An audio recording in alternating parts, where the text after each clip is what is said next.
Pace car is off and we're ready to go green after our only break of the season last week, fresh off of Sonoma, where we saw Ross Chastain go to victory lane as we are underway here from Nashville Super Speedway as they make this run down towards turn one. Ryan Blaney, Chase Elliott lead the way into the corner here now as we're going to see a little bit of different, maybe potential racing here today. Jay went through and did some changes to the ratings here over the past week, and we have got some big changes here, hopefully with that and more identical to what you see on his series on YouTube, which I'll try and link in the description, by the way, as they come through 3 and 4. And Ryan Blaney, one win already on the season, out to an early lead here out of turn 4. Jay, but what we expect to see here early on in Nashville with these restarts and this original start is we might see quite a bit of a pack racing effect, which we haven't seen here. We haven't had a track that's really been capable of producing that in a while, but we're certainly going to see that on the restarts today. You know what I'm noticing very early in this race, Gary, is the first, I think, 7 spots in this race are occupied by guys who have already won this season. So right now, guys who have already got a win in this NR2003 2022 season, all dominating this race early on. But the very first one without a win, you're looking at him right there, Brad Keselowski trying to make easy work of Alex Bowman on the outside, but Bowman dives to the inside that time. Brad might take a 3 with his former teammate Joey Logano, but slides in right behind him that time. And Gary's still working on the outside as Brad Keselowski now getting to the inside of Logano. Look at the move right there, a power move from Logano around the outside. So far in this track, and the fact, like you mentioned, that Larson hasn't really given the position up to Bowman yet does show that there is some definite fight in that car, but look at them fighting side by side. It's brought Kyle Busch into this, he does squeeze through the middle, 3 wide. That's a big move early in this race from Kyle Busch. Still 3 wide down this back straightaway with the 2 Hendrick cars of Alex Bowman and Kyle Larson. Still 3 wide, Gary. This is almost a whole lap of it. Now, actually, Kyle Larson backs out on the inside. So does Bowman. Kyle Busch through. That's a power move from him. And Jay, here we go. Here's the pass for the lead. Chase Elliott takes the lead, but most importantly as well, just behind Kyle Larson. He's back up the inside of Kyle Busch, and now it looks like he might clear that 18 into turn 1. And there you see Ross Chastain trying to move his way forward. Chastain's looking pretty speedy there past Denny Hamlin, Hamlin fell down very quick, but he's starting to rally his way back in that FedEx Toyota Camry. Well, anybody coming to the pit lane here at the conclusion of lap 31? Yes, there it is. Kyle Larson, Chase Elliott as well, and there's going to be a drag race. It was, but it worked out for him. Nearly clipped the pylon. And it let Larson actually get the lead out of it. The guys that pitted before them, Kevin Harvick, Christopher Bell, they might be... they're way ahead. Yeah, I think they have gained the positions on these guys here, so that right off the bat is telling you that tire wear, it might be very, very important here today. Kevin Harvick, what a strategy he just pulled off to steal this stage win away from Kyle Larson and get his 5th stage win of the season. There he is. Kevin Harvick crosses the line to win the stage. Kyle Larson, 2nd place. Christopher Bell with some very important stage points for him as well to help him in the playoff situation. Going green here for stage 2 is Kyle Busch and Joey Logano. Both took 2 tires only as the rest of the field elected to take 4 fresh Goodyear tires now. And we're going to see Kyle Larson immediately dive down to the inside. And the question is, Jay, what we're going to find out very quick, I'm sure, is how well can those 2 tires hold on? And Kyle Larson already making the move to the inside of Kevin Harvick, Gary. I think Kevin Harvick obviously used the strategy to win that first stage there, but I'm not sure he's going to have the speed to hold. Wait, Kyle Larson's going to the pit lane. Hold on just a minute. That's a big issue for the 5 car, Gary, who was dominant, or looked to be dominant in this race.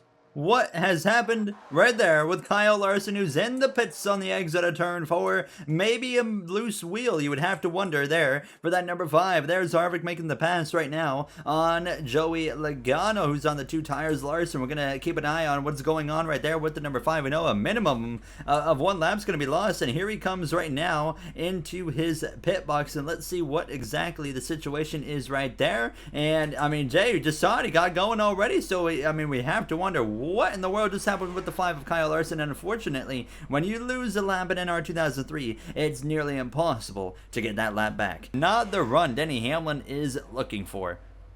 Yeah, he's not having the best run so far in Nashville, and that's the guy who needs to have a better run. We mentioned Denny Hamlin having a pretty good season so far, but still just now able to get his way into victory lane not too long ago was Denny Hamlin. Maybe next time by, he could use that to his advantage and possibly find themselves in front of our leaders here. We got everybody coming down the pit lane right now, though. We so far have not seen anyone pit early, at least not as early as last time at stage number 1. So, Gary, I don't think we're going to see the tire advantage become as big as we saw in stage number 1, but still anybody on the pit lane right here, namely Chase Elliott, Kevin Harvick as well, is going to be a big advantage to them. They've made some adjustments to it. That speed is certainly there for the 4 car Kevin Harvick. He's coming off turn 4, going to get his 6th stage win of the season. Going green for stage 3 here from Nashville Superspeedway. Eric Jones remained on the racetrack, never pitted, and we are back underway here now. And we once again, Jay, saw some strategy. I mean, Jones stayed up, bunch of 2-tire calls again, but Kevin Harvick with the 4 tires, still second place in a great position for the start of the stage. And Eric Jones so far has held his own. I did not think that he would be able to even survive half a lap, but he has survived so far. It looks like into turn 3 he might be okay as we pan through the field right here. You see Kyle Larson, although he is back there in the background, so he is not going to have an easy time if he wants to get back on the lead lap. And that's another Hendrick car going to the pit lane right on the first lap of a stage. Gary Hendrick has had his multiple downfall. cars. I caught it, it's happened again. Larson again. Larson as well, and Daniel Suarez, our bubble driver. What has happened here? Elliott, Larson, Suarez, and the 66 of Timmy Hill. What has happened there? Big hits there. Hendrick Motorsports, I mean, has just certainly had, fast cars, but the luck just hasn't been there. Suarez in and out very, very quick. Let's see again. Elliott's going to come in, and he's going to go just as quick as he came in, and same for Kyle Larson. And almost, you have to wonder, Jay, what is it maybe now? I mean, first time's a coincidence, but is it maybe... were they getting penalties and having to do a stop-and-go, maybe drive-through scenario? Denny Hamlin way up the track on the exit of turn 4. Blaney going up the track as well. They just simply come together, and fortunately there was no other cars below them, and Hamlin and Blaney rejoined the track somehow without too much issue there, and they continue on. But let's focus on TRUEX, who is trying to get all over the back end of Chase Briscoe there and put some pressure onto him as well. There's some speed suddenly in these Toyotas too, Gary. It's been a bit of a team game. It was Hendrick earlier, now it's Stewart-Haas, and it might be Joe Gibbs in just a moment.